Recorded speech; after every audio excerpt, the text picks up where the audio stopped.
Ladies and gentlemen, Good evening. Are you ready? Okay, here we go.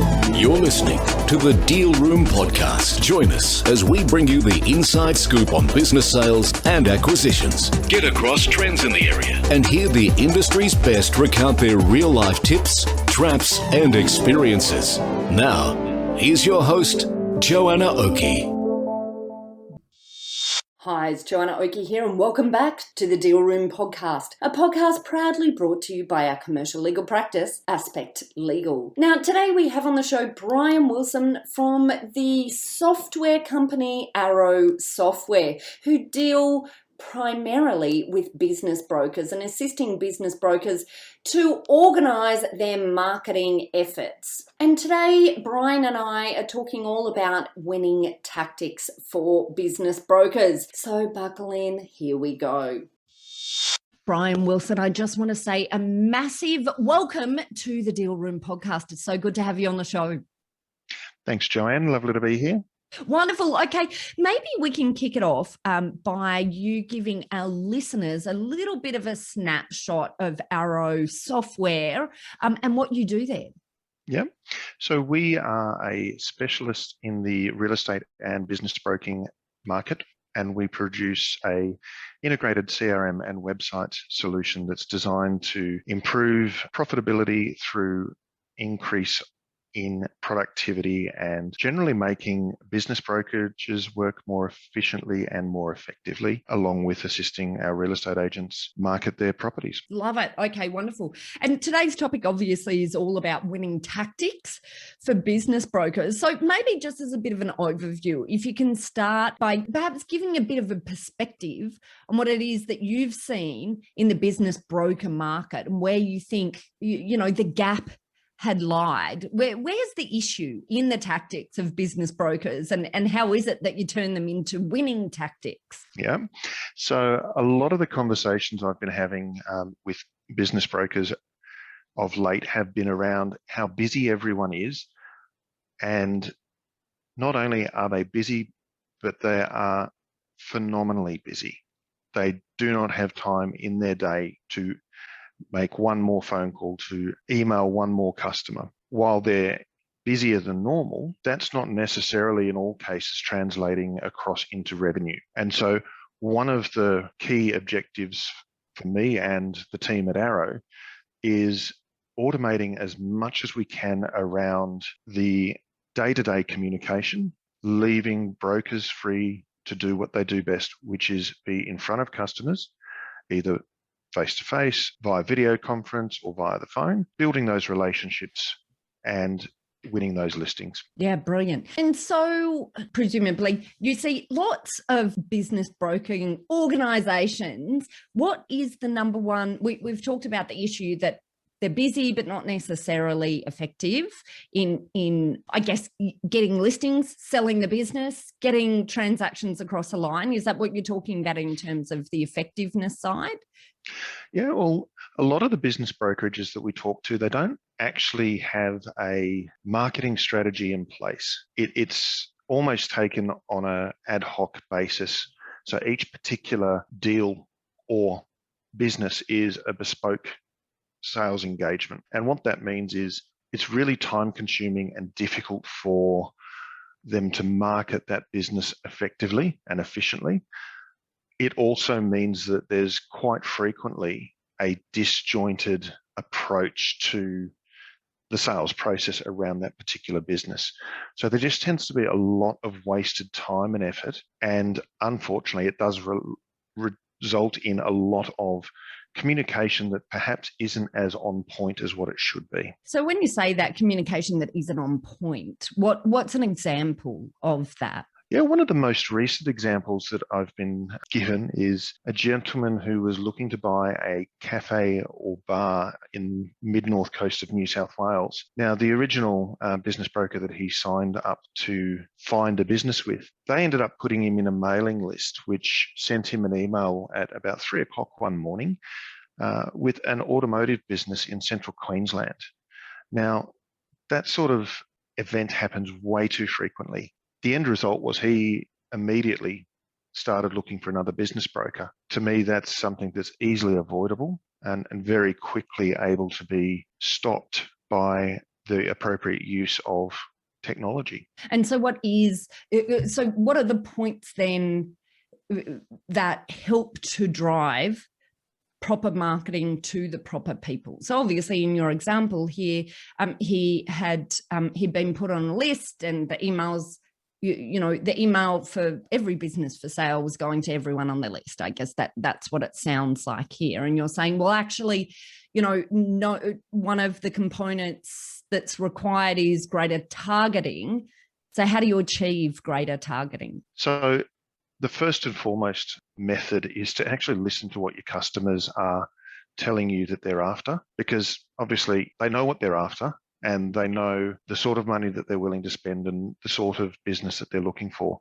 So actually listening to that and then putting them in a group of people that can be either targeted by a particular industry, a particular region, a particular price bracket, so that the communication that they're getting is only really targeted towards those particular people. They're not receiving things that aren't of interest. I mean, you've got to remember, people in the post-COVID world are more receptive to receiving digital communications, but only if those communications are relevant and delivering them value. Yeah, look, you're absolutely right. I guess if I was looking for a cafe in, in northern New South Wales, I wouldn't necessarily want to hear about an automotive business in. Absolutely not. But it's harder than it sounds, I think, is the reality to find ways in which you're able to collect data in a way that's segmented, but then to communicate in a way that matches the segmenting without it taking your entire day. But maybe this comes back to what you're originally talking about. And I guess ultimately we're getting really micro here, and perhaps in a moment we'll step back and look at the bigger picture again. But what is the answer in this targeting? So what are some ways, and are there ways that can be automated without it being, a massive time investment? And I'll give you a bit of context for my question here. So we run in our legal practice many different types of marketing to segmented audience. So we recognize the issues that you're talking about, and we recognize that there's a need for targeted communication. But it certainly takes a lot of effort, because we have to have the systems and processes in place to put inquiries into buckets that they relate to. And then, but it's not just that, we have to craft communication that then talks to those different segments as well. Is that the same level of involvement that's required in your clients, or is there a way that your software allows more automation, or that you have seen just from a practical perspective that allows greater automation to allow targeting without it being, such a heavy work? Yep.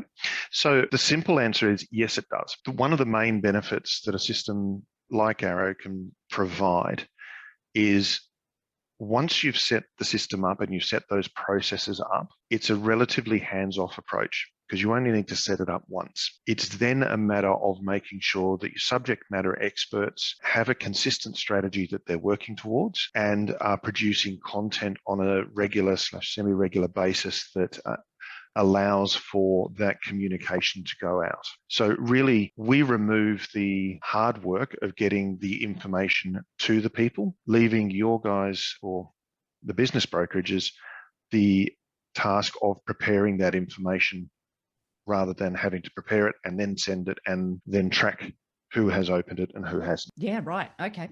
Fascinating. There you go. Okay. So we've been talking about targeting communication to the right set of buyers.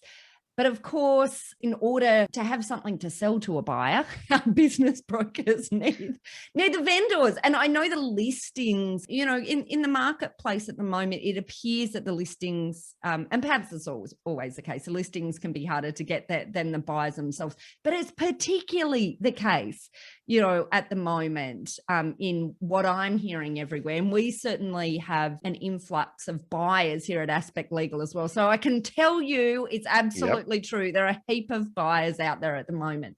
So we also need to look then at marketing to the vendors themselves. So where's some of the tips that you see in marketing to effective marketing to winning vendors? Look, to be completely honest, it's the same as marketing to buyers, because at the end of it, as a business broker, your job is to bring these two parties together to knit out a deal so that everyone's happy. Having that targeted and relevant communication to the buyers is just as important as it is to having it for the vendors. You need to have a clear, concise strategy around how you're going to market not only the brokerage, but also yourself, and have that communication ready to go at a moment's notice. Okay. And so I love case studies and stories. I can't help it. But maybe if you could share with us some examples of what you've seen where perhaps there was a bit of a mess, and then the cleanup of it and the outcome of getting marketing more orderly and more effective. Yeah. So for one of our most favorite customers, and I use that term very loosely, they were in an absolute mess with one of our competitors' platforms. And it was no fault of our competitor's platform. It was literally that the old adage of garbage in, garbage out. They hadn't gone through the process of actually working out their processes and procedures and everything before setting up the software, and then trying to do it after the horse is bolted was very time consuming and problematic. So when they came across to us, we sat with them, we worked out their processes and procedures beforehand, and spending that couple of hours with them, just getting them to start to think about, okay, rather than doing the same thing over again and expecting a different result, let's look at how we can perhaps change the way your team works, and utilize and leverage the technology to actually do a lot of that heavy lifting. Now, from their perspective, they went from needing about 19 hours to produce a market-ready campaign down to around 2.5 hours. That was purely to create the content. And so let's get deeper then. Where was that time saving? So that 17 hours that was saved, what were they doing before versus what they're doing now? Exporting it out to Excel, their entire client database, then trying to sort through getting feedback from brokers on who don't they want it to go to, who do they want it to go to, then also trying to remove those contacts that have unsubscribed in the past, then also making sure that they've got all of the information ready to go. That took on average about 10 to 12 hours for each of their mail campaigns. Afterwards, that's one of the issues if you don't set the systems up properly, is it can be incredibly time consuming, especially when you're not using a integrated platform. So you're taking data out of one system and potentially bringing it across into another. That does also create the possibility of errors. So some people getting the information that's not relevant to them. Okay. All right. So we've talked about targeting communication, getting systems and processes in place to ensure that once, we've cleaned our information up and we've segmented it properly, it's easy for us to send segmented communications out. Are there any other top things that our brokers should be thinking about in terms of ensuring that their marketing is effective and efficient?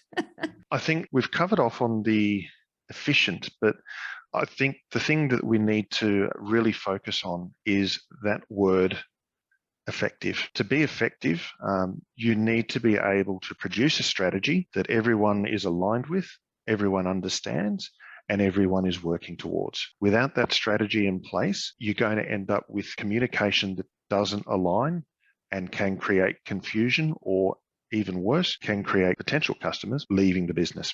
Yeah. Okay. And so what are some examples of that? So what have you seen, happen that leads you to make that sort of statement? Look, I've been a salesperson now for over 20 years. Unfortunately, one of the things that I can honestly say is when a salesperson doesn't listen to their customer, that's going to end very badly for that particular salesperson. Now, when you're in a business where you need to build relationships and you rely on those relationships, just ignoring one customer tends to have a ripple effect through the market, to the point where I have seen business brokers that have been very good at their job for a very long period of time end up leaving the industry because of the fact that they just weren't listening to what the messaging they were supposed to be giving was. And so it caused a lot of confusion. And in the end, it brought about a termination of that employment relationship purely because they weren't on board. So the particular company is Victorian based, and they focus in that childcare, aged care segment, which everyone knows an aged care facility. Okay, so trying to hide the aged care facility actual identity is quite difficult, but it is something that if you don't do, people that work there, if they hear the business is up for sale, they get skittish. And so what happened was this particular broker had come in from a different segment of the market. They had a very, very long, almost 25 years, I think it was, in business brokerage. He'd been with this particular company for a couple of months, and he was talking to a prospective buyer about a aged care facility, and he pretty well identified it to them, even though all of the messaging and all of the information he'd been told was don't do it. He pretty well identified it, and that particular buyer went straight back to that particular aged care facility and said, I hear you're up for sale. Oh, God. Oh, dear. They had about 18 resignations in a 48-hour period. Wow. Because no one was prepared to be potentially out of a job if it was bought by one of the franchises. They apparently don't take everyone. They cull a lot of staff and bring other people in. So there was just a mass exodus. Yeah. And they hadn't actually made the firm decision to sell. They were just testing the market. And again, if you're not aligned, and if there's no alignment with that strategy, particularly on go-to-market, then if you don't get the right people in that are willing to adapt to the strategies and look at a proper marketing plan, it can create some major issues. And so to the point where this guy's now actually he's now selling real estate. Right. Because not that there's anything wrong with that.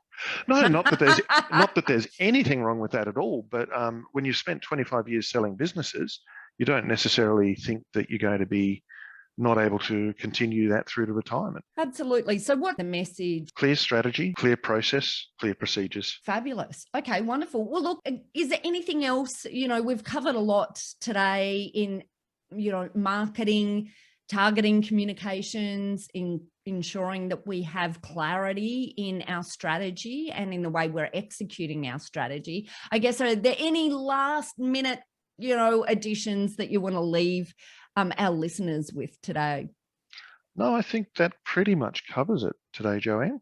Brilliant. Well, look, for our listeners, Brian and I will be providing you with a webinar in the upcoming weeks talking all about effective marketing to win vendors and get droves of buyers. I'll be talking about a lot of the marketing that we do and a lot of the marketing tactics and strategies that we have in place. We're avid marketers out there in the business, sale and acquisition space. And obviously, Brian will be talking about some of the learnings at Aro Software. And what else are you going to be talking about in the webinar? Really, what we'll be talking about is how to, I suppose, target the right people, and then how to have those processes and systems in place, and give you some examples of those processes and systems in place to make the most out of technology. Brilliant. Okay, wonderful. And what you'll find is on your show notes page and on our website, you'll find a link straight through the registration page. And have no fear if you miss the webinar that we're holding, because you're listening to this a little bit later than when we're holding it in 2021, we will have this available as an on-demand webinar into the future as well. So you'll find the links still in our show notes. So go ahead, either register to come along to the live event, or if it's after the If it's after the event, then make sure you register and we'll make sure we shoot you through a recording of the event. Of course, if you can make it to the live event, then you'll be able to ask questions and we'll be able to answer all of the questions that you have. But I just want to say a massive thank you, Brian, for coming onto the Deal Room podcast today. Thank you very much, Joanne, for having me. Brilliant. Okay, wonderful to have you on board. Well, that's it for this episode of the Deal Room podcast. Of course, today we were talking with Brian Wilson from Aro Software, all about winning tactics for business brokers. If you'd like more information about this topic, then head over to our website at thedealroompodcast.com, where you'll be able to download a transcript of this podcast episode if you'd like to read it in more detail. There you'll also be able to find details of how to contact Brian at Aro Software if you're interested in finding out more about how Aro Software might be able to assist you in your business brokerage. There you'll also be able to find details of how to contact our legal eagles at Aspect Legal if you or your buyers or sellers would like to discuss any legal aspects of sales or acquisitions. And finally, if you enjoyed what you heard today, then please pop over to iTunes and leave us a review. And don't forget to hit the subscribe button as well before you go. Well, that's it. Thanks again for listening in. You've been listening to Joanna Oakey and the Deal Room podcast, a podcast proudly brought to you by our commercial legal practice, Aspect Legal. See you next time.